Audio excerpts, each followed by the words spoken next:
Israel Hamas के बीच जारी हमलों में जब से हिजबुल्लाह कूदा है तब से इस युद्ध की दशा और दिशा हिंसक हो चली है। लेबनान के इस शक्तिशाली चरमपंथी संगठन को ईरान का जबरदस्त समर्थन हासिल है। यही वजह है कि इस समूह की ताकत का लोहा हर कोई मानता है। बीते साल 7 अक्टूबर के बाद से ही ये समूह इजराइल पर लगभग रोजाना गोलाबारी कर रहा है।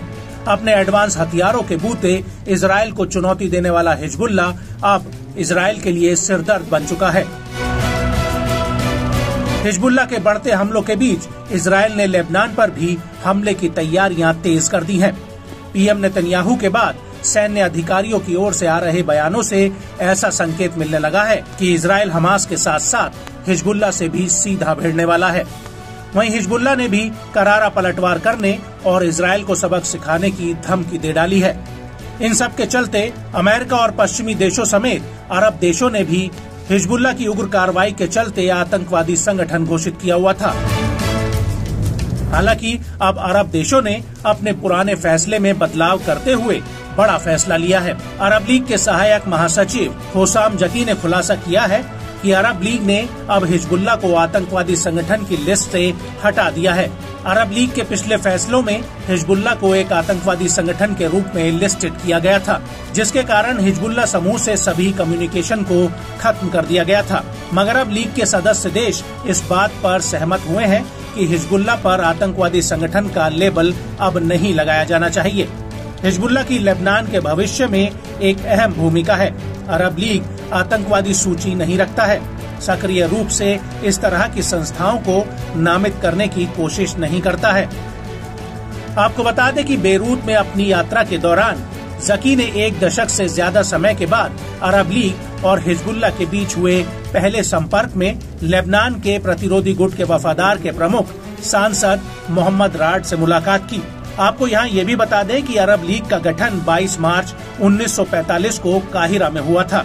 शुरुआत में 7 सदस्यों के साथ मिस्र, इराक, ट्रांसजॉर्डन, लेबनान, सऊदी अरब, सीरिया और उत्तरी यमन के साथ इसकी स्थापना हुई थी। वर्तमान में इस लीग में 22 सदस्य देश हैं। आपको बता दें कि अरब लीग ने मार्च 2016 में हिजबुल्लाह को आतंकवादी संगठन के रूप में लिस्टेड किया था। उस दौरान अरब लीग के इस फैसले पर लेबनान और इराक ने कड़ी आपत्ति जताई थी। ये फैसला 2 मार्च 2016 को खाड़ी सहयोग परिषद की ओर से लेबनानी समूह को नामित करने के तुरंत बाद आया था। और अब अरब लीग का ये फैसला ऐसे वक्त पर आया है जब ऐसी आशंका जताई जा रही है कि हिजबुल्लाह का इजराइल के साथ तनाव अपने चरम पर है। किसी भी वक्त दोनों में हिंसक युद्ध छिड़ सकता है। इजरायली नेताओं की ओर से आ रही लगातार धमकियों से इलाके का माहौल गर्मा गया है। दोनों पक्षों ने ही सीधे युद्ध की धमकियां दे डाली हैं।